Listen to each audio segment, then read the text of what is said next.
یہ laissez waste کی شادی کا دن ہے. The most stressful, exciting day of my life.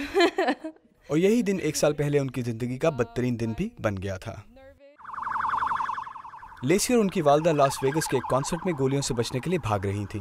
مینڈلے بے ریزورٹ نامی ایک ہوٹل کی اوپری منزل سے گولیاں چلانے والے حملہ آور نے 58 افراد کو قتل جبکہ 800 سے زیادہ کو زخمی کیا. ہمیں بالکل اندازہ نہیں تھا کہ یہ ہوائی حملہ تھا اور یہ کہ ہم بھاگتے ہوئے بھی خطرے سے باہر نہیں تھے. لیکن 1 سال بعد لیسی اور جوش اس ڈراؤنے خواب کو خوشگوار یادوں سے بدل رہے ہیں. یہ میرے دل کو چھوتا ہے کیونکہ یہ ہمارے لیے نہایت کٹھن وقت تھا. لیسی اور الزبتھ بدل چکے ہیں اور یہ شہر بھی. جوا کھیلنے والوں اور سیاحوں کو لاس ویگس اسٹرپ نامی یہ علاقہ شاید پہلے جیسا ہی لگے، لیکن سیکیورٹی ماہرین کے مطابق جو آپ دیکھ نہیں رہے وہی آپ کو محفوظ رکھتا ہے. یہاں بہت سے لوگ حفاظت پر مامور ہیں لیکن سادہ لباس میں. ہم ڈیوڈ شیپرڈ کو لے کر اسٹرپ کے اس مقام پر گئے تاکہ حفاظتی ماحول کو جانچ سکیں.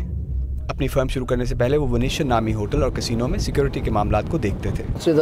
آپ وہ چھوٹی سی سفید چیز دیکھ رہے ہیں، یہ کیمرہ ہے اور واحد. شیپرڈ کہتے ہیں کچھ ہوٹلوں نے ایسے سینسر لگائے ہیں جو کسی بھی کھڑکی ٹوٹنے کی صورت میں بول پڑتے ہیں، جیسے کہ حملہ آور پیڈک نے کیا تھا. مینڈلے بے نے اپنی منزلوں کے نمبر تبدیل کیے ہیں اور جس کمرے سے حملہ کیا گیا تھا وہ کبھی کرائے پر نہیں دیا جائے گا. ریستورانوں کو بھی نقصان پہنچا. رکی اور جین کا مینڈلے کے برابر میں فلسطینی کھانے کا سٹال ہے. کاروبار میں 20% کمی ہوئی ہے اور اس کی وجہ لوگوں کو پہنچنے والا صدمہ ہے، لیکن اب کاروبار معمول پر لوٹ رہے ہیں.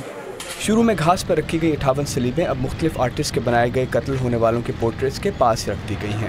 دونوں یادگاریں نہایت دلکش ہیں اس شہر میں جو 1 سال بعد امید اور زخموں کے بھرنے کا انتظار کر رہا ہے.